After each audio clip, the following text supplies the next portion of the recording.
starts before. Welcome to the Only One Mic podcast called Gerard, Brooklyn, Dre. J-Rob is in the building. How you doing, fellas? What up, what up? Good. Hey, man, we got a heck of a show, man. Man tries to take over a plane. We heard this one before. Another race faker. We also have little man had got some type of gay book out of school. It was real crazy. See when they addressed the school boy. Also, we got a little white baby, little Caucasian baby, embracing her blackness. All right, so let's get started, fellas. It's gonna be a fun one. Yo, man, listen, man. Me and Jay was just talking, before the show, and we both got plane trips coming up in about another 2 weeks or so, week or two. And apparently, man, people are hijacking planes with spoons. Yeah, man. Yo, you know what? And I mean, it's not a funny situation because I know a lot of people, scared when stuff like this goes down. But, ever since 9/11, people have not been playing with this whole hijacking plane thing, man. People are stepping up. They're stepping up. They need to. This is my thing, man. I'm waiting for the real future for us to have flying cars. You guys can't even act right on a passenger plane. Yeah. Come on, you holding back the society. So, you better be glad he wasn't on Spirit. It'd have been a whole different situation. They would have probably threw him out the plane. Just open up the door mid-flight. But this guy here, Francisco Severo Torres. Apparently, when I first saw the report, I thought that he, just had mental health issues. It's apparent. It's apparent. With a dude trying to take over this plane. He jumps up, he starts saying some weird garbage and, talking about eating the bullets if they shoot him. I don't know. We'll take a look at it, but it makes you wonder in this particular situation. And I don't like to say what I would do because I don't want to put myself in that position. But if you sit next to this cat and he jumps up and he does what he do, Jay, what would you do? Would you just snuff him right off the rip? Especially if he had a spoon. But no, you don't know he had the spoon. Like, I'm pretty sure he was acting weird before he got on the plane. I'm letting him have it, man. I ain't even gonna lie. We 30,000 feet in the air. I'm letting him have it. You been suplexing this cat. Yeah, I'm letting him have it. Yeah. So listen, we're gonna go ahead and we're gonna look at this real quick, and then we'll give our analysis on this whole thing. This is coming by way of ABC 7 Chicago. Check this out. Investigating reports of a terrifying midair attack on a flight from LA to Boston. This video obtained by ABC News showing the 33-year-old suspect, Francisco Torres, yelling from a seat near the emergency exit, which investigators say he allegedly tried to open. Since I'm taking over this plane, I'm telling you right now. I'm telling you right now. Soon after, the suspect is seen rushing down the aisle, holding this metal spoon, which investigators say he turned into a weapon while in the bathroom. 45 minutes before landing, the suspect getting into a confrontation with flight attendants, allegedly attempting to stab one of them in the neck 3 times with that spoon, but thankfully only hitting the shirt collar and tie. Person is detained, attempted opening of a external door, emergency door. Every door and every hatch is held in place by thousands of pounds of pressure, so you can't get those open. By the same token, anybody fooling around with that mechanism is trying to endanger the entire aircraft. One witness telling ABC News the suspect started screaming after he saw a passenger filming him. About 5 people jumped and tackled the suspect, saying they pulled the broken spoon out of his hand. The group of passengers and flight attendants holding him down, using zip ties to restrain him. FBI agents boarding the plane as soon as it landed, taking Torres into custody. Hold on, let me say this. You gotta say that. All y'all crazies out there that may come across this, if you want to kill yourself on your own time. Don't endanger all the rest of us who are trying to go to our destinations and do what we got to do in life. We live in life. We don't want to be subject to your craziness when you over here trying to open a door or emergency exit. You want to kill yourself? Go do it any type of way you want. Go play in traffic, whatever the case may be. Leave the rest of us out of it. You're giving these guys on that plane too much credit, man. They didn't put enough work in early, man. It's that brother that set it off, man. Yeah. Yeah. That brother that said, I had to Google the brother name, man. His name is Jeff Neal. He looked like Lavelle Crawford, man. Yeah, he do. Shout out to Jeff Neal. Shout out to Jeff Neal. Jeff Neal been putting that work real quick, man. Matter of fact, I think that's what kind of triggered him, man. Because when Jeff stood up, man, he pulled out his shank and went backwards, man. Yeah. Jeff, you're a real live American hero. Yeah. Jeff said, "This ain't what you want, right here." Well, actually, it brings something back home that nothing deters foolishness like a big bald black man. I don't even go deeper than that. I'm thinking they ought to start giving brothers a little change off that ticket, man. Because every time I see one of the playing things, one of the brothers is choking one of these guys. I had this conversation with somebody the other day, and I'm like, if you marshals need to check them out, right? So it's like if you actually stop, somebody from so-called hijacking a plane, or if it jacks up your flight in any form or fashion, or if you participated in subduing this cat, should I get my money back? Yeah, you ought to get a few. You should get a free ride. Yeah, and a free flyer amount. Get a free ride, and you should get another extra 2 tickets or something, man. Something. Yeah. And one of them little mini Cokes and some peanuts or something. Yeah, he's matter of fact, that dude stabbed the flight attendant like 3 times, man. That brother saved that dude's life, man. And he only been on a job for like 4 months to get a flight attendant. The way to start it off. You could just stab. And the flight attendant should have. I don't know. He should have. Well, when he was backing up, went hard too, man. When he was backing up, nobody get you like that, man. Where can you go if you on a plane and you hit a wall? There ain't nowhere else to go. Somebody should have hit him with one of them trays. He was backing up. He wasn't looking. What about all the people that just let him walk past and didn't do anything? Trip him or something, right? Yeah, anybody that sent grow pair. Anybody that the dude that was sitting next to him just let him just walk right in the middle of the aisle. Yeah. I'm like, you should have grabbed him. He probably said all stiff and crazy. Yeah, you saw his look on the face. Guys in front of him not saying nothing. They just sitting there while this man behind him screaming. Yeah, everybody on the plane, when somebody act like that, it's like everybody on the plane is like a cat with their back against the wall. You might as well just go all the way out. Yeah. Just come on out of there. This seemed like the flight attendants just like waited for him to come towards him. I was like, man, come on, man. We got a clash here, man. Yeah. Maybe they had a plan. It was funny, and I don't want to say this, man, because it was a white brother that helped Jeff in the back. He was right on Jeff back when Jeff put it on him, man. And but Jeff just went right in, man. Jeff stood up. Jeff said, I had enough of this. Jeff felt like he might go to church too, man. I think Jeff lost it when he said his name was Balthazar. So, oh no, we going. Said he ain't finna mess my whole afternoon up. Not today, Satan. But yeah, man. So I'm gonna say this: at some point, you gonna come. It's gonna come a time in life where you got to take action. And this is one of them situations where the people that needed to stand up, they stood up, and I applaud them. Yeah, absolutely. Listen, man, we got to give Jeff more credit than anybody else. Jeff was the first one on that everybody was playing games until Jeff went in there and did what he had to do, man. Everybody was playing games, man. Jeff went in there and administered that old-fashioned half Nelson on him, man, and that was it, man. That's old school. We gonna put that half Nelson on him, man. Jeff like, not here, brother. Matter of fact, when they showed the picture, Jeff was on. When they showed, if you can show we saw the picture. You saw the picture. Jeff is on top of him, still got that half Nelson around his neck on the floor, man.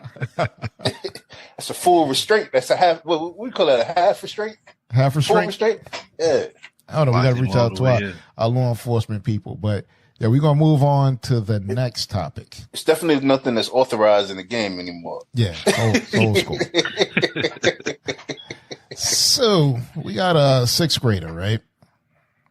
And listen, we're gonna preface this by saying that wrong is wrong. This is not about the alphabet community, but it is. You know what I mean? And we have to address wrong when we see it. Hey, listen, can we say this too? Yeah. Can we say this too, man? Listen, man, we don't want to talk about this, but it just keep coming up, man. Yeah, every time you think you're out, they pull you back. It just keeps getting nastier and nastier, man. You have to address this stuff, man, because this is for the babies, man. Yeah, for the babies. This is for the babies, man. And you know, as it was said by this child's father, I don't care if it was a gay book, a hetero book, whatever. I don't want you giving my 6th grader detail on how to have sex with anybody. You know what I mean? And so this is just, again, it's not an attack on this community, but you know, heterosexual community didn't write the book. When it comes down to the kids, take it how you want it. Take it how you want it. This is about the babies. Yeah, this is about the babies right now. You know, if this was like, if this was like, you know, an adult book, it was made for an adult, then it is what it is. You know, however, this should not be in anybody's school. So this 6th grader is reading from a book that they call Gender Queer. Now, it's not to promote this book at all. It's somebody's memoir, but it's just to put the red flag up that if you see this book in your school library and it plainly says Gender Queer, a memoir, do not pick this book up. All right. So listen to this kid as he addresses his school board about this book.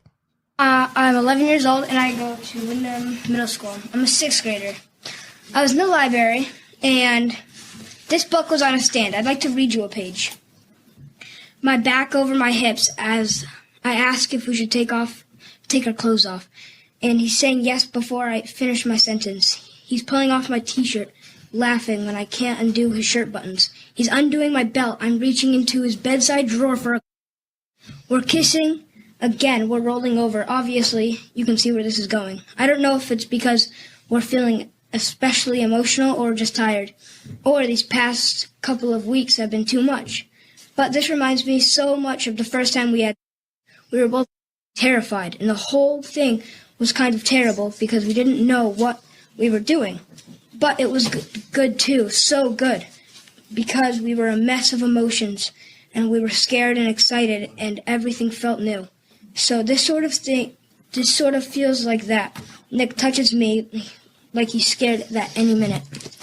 Now, this book was at my middle school, and it was on a stand. When I rented it out to show my dad it, the librarian asked if I wanted more and if I wanted a graphic novel version. Yeah. It just stinks. It stinks. It smells nasty disgusting. in my nostrils, man. Now. Listen. It's funky. The librarian asks, did the boy want the graphic novel version? Yeah, how deeper does it get, man? Meanwhile, we can't even talk about slavery. The people's actually fighting against this. You know what I mean? They're taking books off the shelf like Tom Sawyer because it has the N-word in it. You know what I mean? Not only that, they're going against teaching the kids what their actual history is and the history of the United States. The whole critical race theory thing. Critical race theory thing. But this is being offered to this 11-year-old, and it is sad that the librarian actually gave them the graphic novel. Now, he's just reading the actual, book. But the graphic novel, can you only imagine what the graphic novel goes into? You know what I mean? You know what's sad?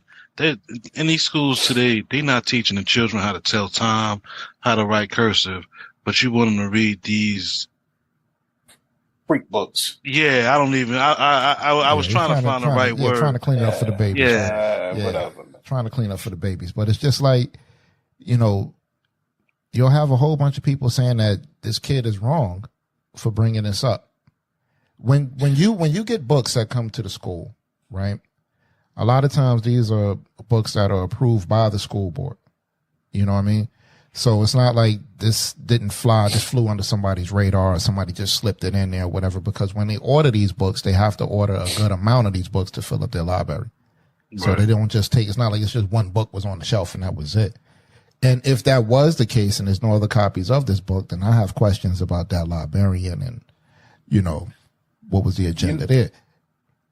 You know what's horrible about this is that I remember when we was in school, and I remember that at that time, everybody was trying to kind of flip this colonial slavery, racist school system education that we was getting.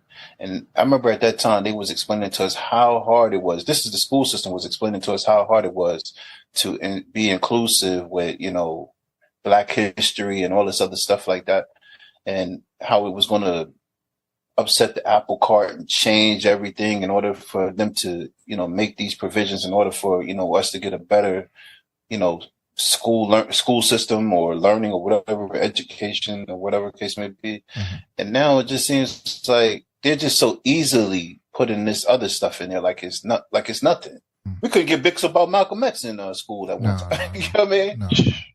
But I mean, we had to buy that on our own to learn that stuff. I think even in this regard, like the author himself is sick in terms of, you know, you're putting this book out for middle schoolers, for junior high school kids. You know what I mean? Why would you make the book that graphic to focus it towards them? But these are the same kids that we say, if you make a gun symbol in school, you're suspended. Right. You know, and then, like you said, like who was approving that this is reading material for children? Mm-hmm. I don't think it's appropriate for school, period. Yeah. I mean, I don't even care if it's on the high school level. This is like, what's some little books they used to put back out in the days, them like free books like Playboy and all that other stuff like that. Yeah, the Playboy forums and all that stuff. Yeah, it's that's what it is. Well, how good is this for school? It's not. Doesn't make any sense It's at not. all. And I mean, what is the educational purpose of the book? You know, you targeting it. I know what the purpose of the book is. I mean, you know what it is, but I mean, it's just a rhetorical question. But you know, you targeting it towards a group that are at the most impressionable point of their life. Yeah, that's the intended purpose. It's the intended purpose. I mean, and it's no different really than every other form of media that you see right now that's kind of promoting this stuff. But also the child's father spoke on this particular situation in front of the school board, and he was very passionate about what he was saying. So, you know, please pardon the language. However, despite the fact of the language, he was correct. You know, so I'm going to go ahead and I'll play this for you. So I'm that kid's father. Okay, good. I was asking for you. Yeah, I'll take another 3 minutes. So that's my son. Okay. 11 years old, and went to his library and found that by the entry door of our library, this is the smut that he is finding. All right. I don't care whether it's gay, straight, bisexual, whatever the terms are for all this stuff. Doesn't need to be at our school. Doesn't need to be at my 11-year-old's library.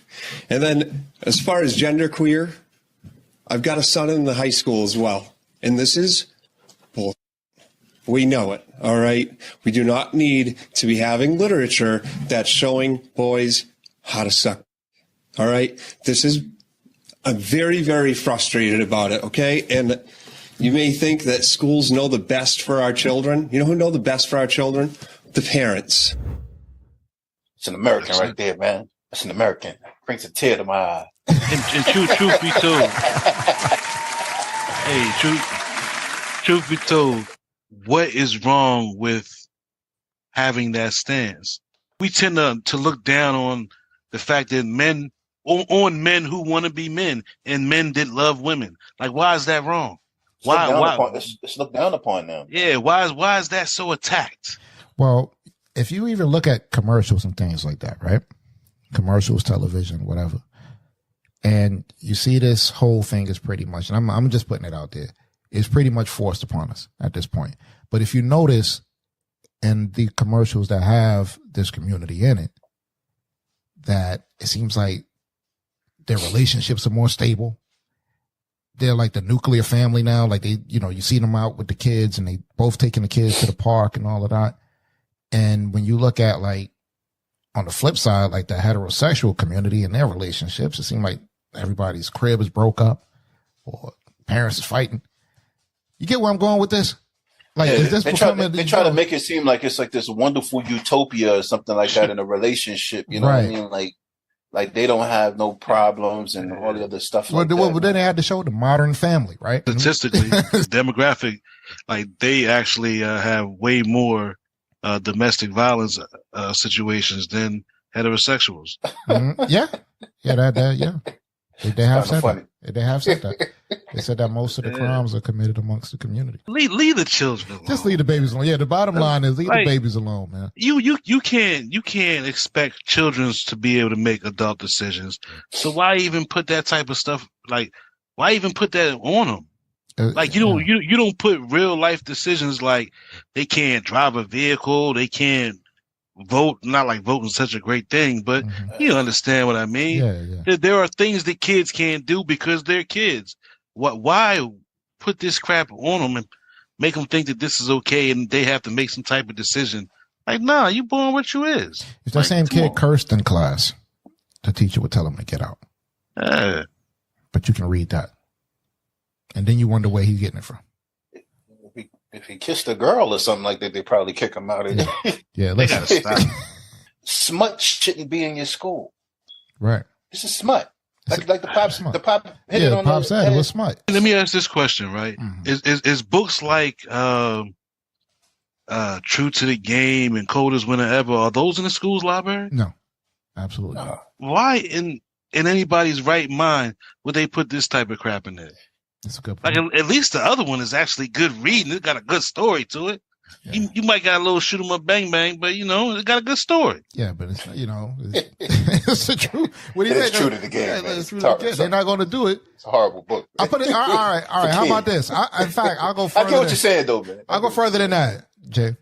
Is there any Zane books that have the same type of graphic description of a sexual encounter? Is there any Zane books in the middle schools? No. Let me tell you something, man. If you had a book in there with two kids talking about they're gonna bend down and pray. Absolutely.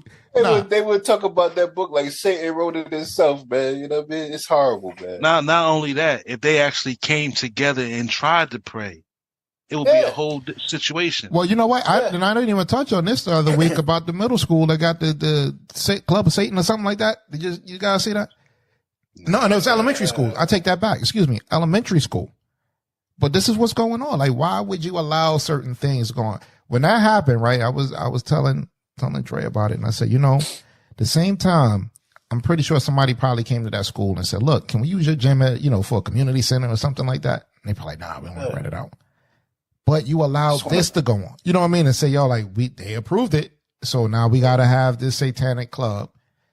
Walked in there. You said we just want to do praise and worship for about an hour, half an hour. Yeah. So they'd be like, "Are you crazy? Yeah. Have you lost your mind?" They actually did counter it by saying they had a Christian club that comes in, but here's a caveat: the Christian club had a little rainbow joint on it. You know what I mean? We all know what the actual rainbow represents, but the rainbow, how they're using it is different. You know what I mean? They had the rainbow flag on the joint. It wasn't like an actual rainbow. You know what I mean? So the Christian club had their rainbow? They had their rainbow on it, but it was like... That's right. We want our rainbow back. You know what I mean? However, I said rainbow flag. We want our rainbow back. Flag, not the actual rainbow. No, I don't want their rainbow. I want our rainbow back. Yeah. Keep their rainbow. We want our rainbow back. What the original understanding of that rainbow. Yeah, man. Back, man. So that's what it is, though, man. And so it's just keep an eye out for this book, folks. Make sure that you know what's hard. Monitor what your babies is reading. If we actually was, I would say, if you're on Facebook right now, you just like if you're just talking to random people about this or whatever case may be, like people would look at us like we're crazy for even discussing this topic. You know what I mean? Like they think it's cool. Like it's nothing wrong with this.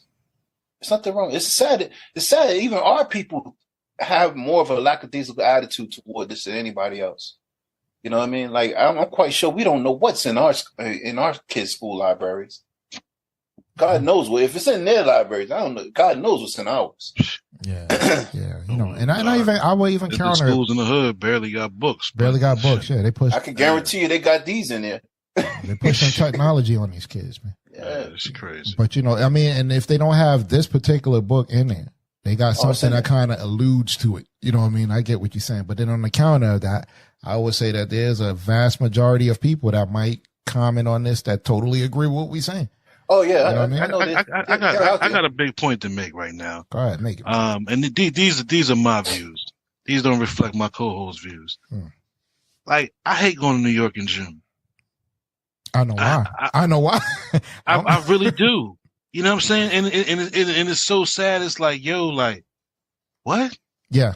I gotta agree with you there, brother. As a New Yorker, I agree with you. Especially down there by that village. Yep. Yeah, like I come out here to have a good time. Summer's popping. My melanin is ready to be out there with the sun. Receive got that sun. the vitamin D up, you know what I mean? And I gotta deal with this. Like this ain't right, man. Yeah, but and it's like but we're celebrated in the coldest month, the coldest and shortest month. That's if, brother, is celebrated at all. Facts. Philly's catching up too, though, man. Philadelphia's catching up. It ain't gonna never beat New York, but Philadelphia's catching up, man. I came out of Fogo de Chao one time, man. It was disgusting. Well, like in Philly, like y'all have the gayborhoods. That's what they call it, gayborhoods. Hey yo. I'm not roasting y'all. This is a fact. They're called gayborhoods. I remember. They're gay-friendly neighborhoods, and they have the little symbols on it. Yeah. I remember as a kid, we made the mistake of walking around downtown and ended up 13th and South. And it was like, whoa. Yeah. What did we just walk into? Mm-hmm. It was wild. That's the kind of same thing happened to me in the village. And I had a job in the village, man, and the village was a little weird all the way around, but once you cross over into what is that Houston Street and all that other stuff? Yeah, man. Oh man, it's like a circus. It's Barnum and Bailey down there, man. See, back in the 90s. When that sun went down, brother.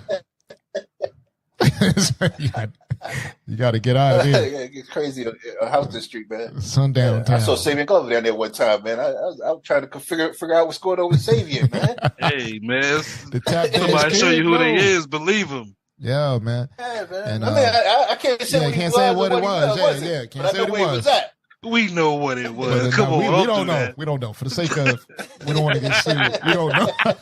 I don't know what. I didn't see him doing it, but I know where he was at. You know what I mean? So that's all I'm gonna say at that. Man, you know? Yeah, man. I actually asked him. I said, "Hey, Xavier, what are you doing?" Looked at me all spooked out or whatever like that, man. I was like, "Hey," I said, "Listen, I messed up and came down here, man. I feel like you've been here for a while." So you turn the corner. Yeah, regular. And especially like when during the time they have the Halloween parade or whatever, when they really get crazy. Yeah, man. Listen, man. Like I said, as a kid, I've seen like you coming passing through there, whatever, and that parade popping, and it's just like. And again, man. Wouldn't it be beautiful if we could have a black parade? Labor Day, that's about as more you get. Yeah, you know what I'm saying? Like Juve Labor Day. That's far as you go. You know what we should do, man? We should start a heterosexual parade, man. Word. Combine that joint with the Puerto Rican Day joint, and we good money. We gonna have a good time. Hey, yo, listen, man. It's not a bad idea because Amber Rose had the Slut Walk. And then you have the gay parade and whatever else they possibly could throw out there as a parade. But here's how we flip it, though. We dress like slaves. We all get together. We dress like slaves. And we walk down the street like a Nat Turner revolt.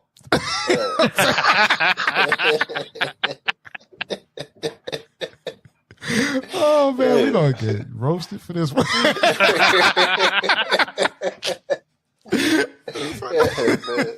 Put some chains on our feet and everything. And we march down Manhattan, man. Watch them all just run away. I was going for my freedoms tonight. That's right. Get all sweaty and whatnot. Do it in June. We take it on up back. Yeah, right. Right. I ain't putting no shackles. Hey, listen, I thought about walking around with my shirt off with a chain on. Like, wait a minute, this might not be good. This thing will go right. Start giving them flashbacks. They'd be like, this sounds like a good idea here.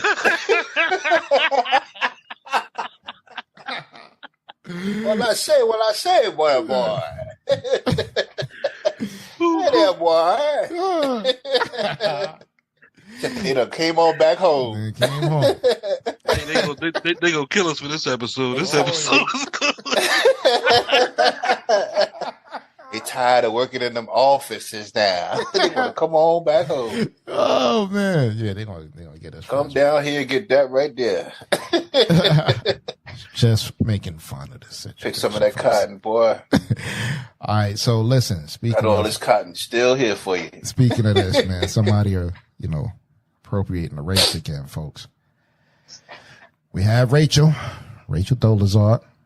You know what I mean? At one point, and I'm pretty sure there's some more people who are doing it. We just don't know who. But now, we gotta give Rachel some credit. Wasn't she like the head of the chapter of the NAACP? From my understanding, she was getting busy. You know what I mean? She was getting busy. Yeah. We gotta give her credit. Getting busy. Rachel. Yeah. You got an open invitation to come on the show whenever you want it. Come on, yeah. We ain't turning it down. All right. No. So listen. No, I feel if we can be cats and everything else, hey. A whole lot. It's all open. A whole lot. Because it is at this point. So this one, this particular lady here is Rachel Evita Saraswati, whose real name is Rachel Elizabeth Seidel. And she was exposed by her own mother for faking a racial identity.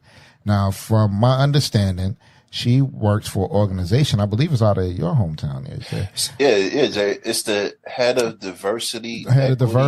Diversity and equity. I guess DIE, diversity and equity. But anyway, it was the American Friends Service Committee, and that's a prominent Quaker organization known for its progressive values and social justice advocacy in the U.S. and abroad. And they've raised alarms about this woman holding a leadership position within the organization who they say has misrepresented her ethnic background for years and who they fear may be working on behalf of groups seeking to undermine their organization. This is coming by way of The Intercept, which is the paper that, outed her. Okay. So what I'm going to do is I'm going to play interview that she had. And this is when she was talking about, I guess it was something in regards to some situation on the Middle East. I don't want to mess it up, but yeah, she was talking about, I guess, the injustices that was going on over there, and she speaks about it with such detail, clarity, you would have never guessed, I guess, at this particular time. So here we go. This is Raquel, aka Rachel, on Midpoint. Radical Islamists who use a warped view of a religion as a justification for violence. And it is due to that view of many that a hashtag, Kill All Muslims, is making its way around the world as we speak and forcing those in defense of their faith and way of life to speak out as loudly as they can. Let's welcome to Midpoint an American Muslim activist and writer who focuses on issues relating to women and girls in Muslim-majority societies, who says it's time moderates speak out against radicals and retake the Muslim religion. Let's welcome Raquel Evita Saraswati to the show. As far as seeing Muslim and Islamic terrorism used in the same sentence, look, this is something that we've seen a lot of. And so, as soon as I heard that something was happening, of course, I did have that initial reaction of fearing that it was going to be an Islamist extremist and not being surprised when it then was. I wonder if these jobs are just paying well and these white folk are just trying to get in there, man, get a good check, man. You know what? Let me say this. Let me say this. Go get in the tanning booth so I can get that 6-figure job. Why is this a surprise? Based upon history, this is what they do. They've been doing it. Ain't nothing new over here. We all heard of the $1 Indian, what they call it? $1 Indian. No, you got to go into that one. You got to elaborate on that. Yeah. Oh, you don't know about that? I believe it's Native Americans now, brother. What happens is because of the expansion with the new land, and they were supposed to be giving it to Native Americans. So Caucasians were able to, if they could afford that, it was like 50 cents or a nickel. Maybe it might have been a nickel. You pay a nickel, you get to sign up and say that you are a Native American, and you get land. This is documented U.S. history. Oh, yeah. I heard about that before. Salute. Jewel dropper right there. All right. Yeah, I forgot about that. Yeah. So I mean, clearly, like when you look at it now, and this is just like the pictures that we look at of her and the interviews that we see of her. How did you not know? Yeah. You know what I mean? To me, she's just like a real hip white chick. Like, you know, like, yeah, how did you not know? I'm gonna really go different for this because you know on Facebook I'm always arguing with black women because they're always talking about we need to leave homosexual people alone. I figure listen, if a 6'6" man can say he feel like a woman inside, why can't she say she black? Why not? And listen, you stand a better chance. Genealogically wise, that you probably trace your roots back to some black people. Who knows? Great grandma, maybe great granddad or something. Yeah. What they say? Mommy's maybe daddy. Something. How they say? Mommy's maybe. Mama's maybe. Mommy's baby. Daddy's baby.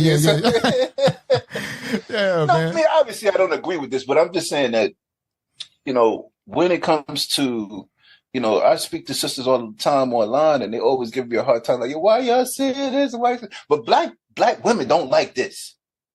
They don't like this. But I don't understand why. This, like you said, this is more likely than the other thing. Yeah, than the other thing. Yeah, that's what I'm saying. Black women don't like this. They don't like nobody portraying to be a black woman. But let me ask you a question, though. Let me ask you a question. Is she qualified to speak on this if she converted to Islam? And maybe she is a Muslim? I don't care. I mean, I'm just asking a question. I'm not being funny. She converted to Islam. Is she, you know what I mean? Because I'm pretty sure, she probably went all the way in. Yes. Yeah.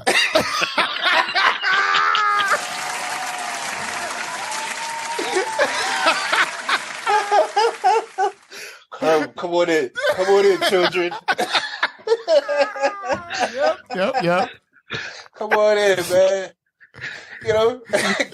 Come on into the fold, babies. Come on. Yeah, she converted to Islam. I mean, right. You know what I mean? She identifies as Muslim. Why not? I know. Oh, you can identify as anything. You can identify as you got people walking around identifying as cats and everything. Did you see the guy who? And if you guys can do this, you pull up these school board meetings, man, where people are talking about this gender fluidity and all of that. And some of this stuff is so crazy. Like people come up dressed like cats and stuff like that. This guy, stuffed animals. Yeah, stuffed animals. This guy came up and said he's dressed like Julius Caesar, right? And he says, "I am Julius Caesar. I am also a woman." He said, "If you don't believe that, then I don't believe that you should dress." I'm like, yo, these schoolboy meetings look like parks and recreations or something like that. It's like crazy. I want to take it a step further. I'm making it known that I'm identifying as a Algonquian and I need my land. I am a descendant from Earth. I need my land. I ain't paying no more taxes. I want what's mine. Yeah, I gotta hold off. I gotta really research this thing to find out what I want to be. I'm sovereign. This is what I identify as a sovereign nation. I want mine. You gotta respect my rights, right? Yeah, I don't pay no taxes, nothing, man. Nothing, man. Yeah, man. That's right. I'm making it clear. That's what I identify as. Yeah, man. But like you look at Queen Sovereign. I'm a Yorkie. Give me mine. American Bulldog. That's crazy. Whatever you want to be, man. Yeah, I'm saying if anybody can identify what they want to be, and I don't want to hear none of your sisters on Facebook hit me up talking about this because we go into the conversation. You cannot influence me. I am my own person. I am a strong black woman.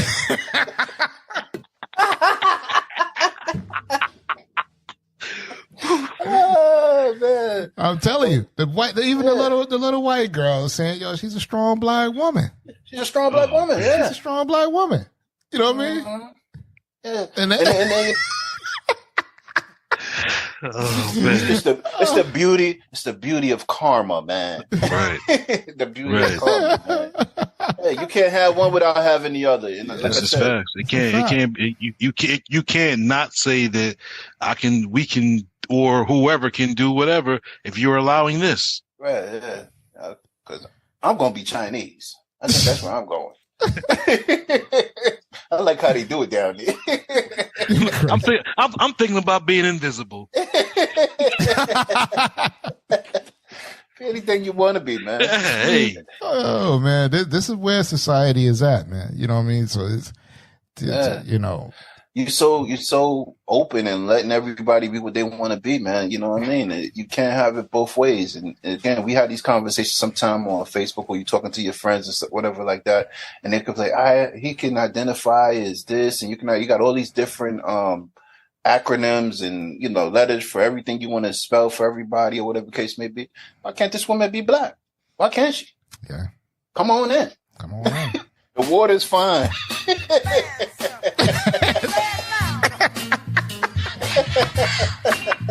Hey. You would not influence me. I am my own person. I am a strong black woman.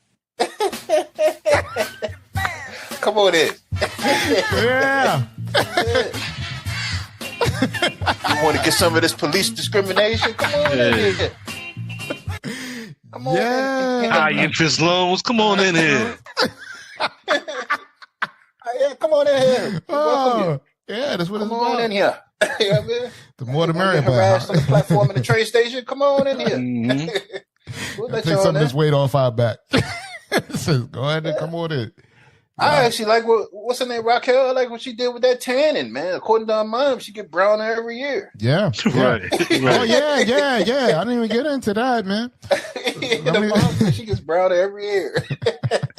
They said that, she believed, and now you can be more than one thing, folks. She believes that she is a woman of color, also a Latina, as well as South Asian and Arab descent. She's the chief equity inclusion and culture officer. She's also gay. That's what they claim. That's what they claim. But I'm questioning that too. It says, but hey, listen, that's the thing. She actually might be. It might be out of everything, right? Yeah, that's what she claimed. You know what I mean? The other stuff is up in the air. You know what I mean? So this is what her mama had to say. Her mama name is Carol Perone, and she says that her daughter is not a person of color. She said, "I'll call her Rachel." Her mama called her Rachel. I call her Rachel. She said, "I call her Rachel." Her mom told her Intercept, right? She said, "I don't know why she's doing what she's doing." Mom said, she said, "I'm white as the driven snow, and so is she." Mama said that. This is your mother. Mom said she's getting bronzer every year. Bronzer.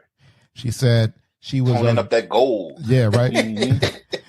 So she was saying about the different ethnicities. She was saying that she was of German and British descent, and her father was Calabrese Italian, and she's chosen to live a lie, and I find that very, very sad. No, you know about the history of them Italians. She might be one. Yeah, I got a little something in there. Yeah. Might be able to pull that thing back to the Congo. Yeah, and also this guy here, Oscar Pierre Castro. The paper bag test for it. Yeah, right. Now, he's a human resources professional who participated in the search committee to fill Swarovski's position. He told Intercept too that she had presented herself as a queer Muslim multi-ethnic woman. How does that work? You can be more than one thing. Now, I mean, I guess that's what it is. That's a walking contradiction. Yeah, how about that? I'm not even touching that one. Queer, let me go back again, folks. Queer Muslim, multi-ethnic woman. The Aki's in Philly at, man. We gotta think about this. I was probably ripping the roof off this building. It really touched on all the points. He said it really touched on all the points, said Castro. He works for what's funny is she came in the door and she just got all the little races tied up. You know what I mean? Said, can you imagine when she was marking off them? Every program. Yeah, like, you know, you get the application and you got to mark the box off. She just probably put all of the above. Like, well, that's what I'm saying. Yeah, all of the above. Maybe she looked at that job, man. It's probably like a nice paying job. And she probably said, man, let me go ahead and put on some bronze cream, man. Go ahead and tell them I'm everything, man. Get this affirmative action. Get this job, man. Yeah, get to the bag. So the cat that hired her said, in my mind, it was great. A person of color, a queer person of color who happens to be a Muslim. It's a woman, all these things, and someone who seems to get it. I definitely feel conned. I feel deceived. This is the whole point, man. It's like, now I question like this, like organizations like this and how Rachel scammed the NAACP and all of that or whatever. What is the hiring practices there? No, you know what I mean? Meanwhile, a brother who probably got a petty weed charge when he was 12, he can't work there. You know what I mean? That's crazy. Yeah, it's crazy, right? Where's the background check? This is the new lying on the job application. It used to be, you know, you put on there, you know, you had some education that you didn't have and nothing like that. Oh, man. now you're saying you're a minority. That's crazy. Yeah. This is my thing, right? As black men, we can't pretend we nothing but black men. Yeah. You know what I'm saying? You know what they say though, and again, I don't care who you are, man. I don't got a racist bone in my body, but when it comes to this, it's like with these organizations, like that'll never happen at the Jewish Defense League. It's never going to happen at these other organizations. Yeah, listen, man. It's such a joke. It happened in Congress. George DeSantis. Where the heck is a doggone vetting process for anybody these days? You know what I mean? Man, nobody needs Social Security cards no more. but hold up, though. But if I give them the application and say that, you know, I ain't never, they're gonna be like, you lied. Yeah. Even though it was 30 years ago, you lied. And this is after. Doesn't it say it on your birth certificate? What, that if the job ethnicity is on your birth certificate? If the job is asking for your birth certificate, which most people are not going to ask for your birth certificate. Well, they asked for my birth certificate. Applaud this vetting process. You want to make sure. Know about this You got to make sure we got the right person. Man, I've been asked on jobs for birth certificates and school records and all kind of other stuff like that, man. I don't know, man. Ever since Obama, this thing that went left. Yo, get a job nowadays. They want your blood type. Yeah. These cats over here. Hair samples and all kind of other stuff, man. You know what I mean? They just slide in between the cracks. I would think if you're going to join the Jewish Defense League or the Italian American organization or whatever, that you would have to provide some sort of documentation that shows that you are actually who you say you are. It's just common sense, man. Because I guess in you know, nowadays they're just hitting all the key points. You know what I mean? Yeah, you know, you should have to prick your finger or something. Yeah, they're hitting all the key points. Yeah. You know what I mean? It's like when you checking off them boxes, you checking everything off. And like the dude just said, this is everything I wanted to hear. You know what I mean?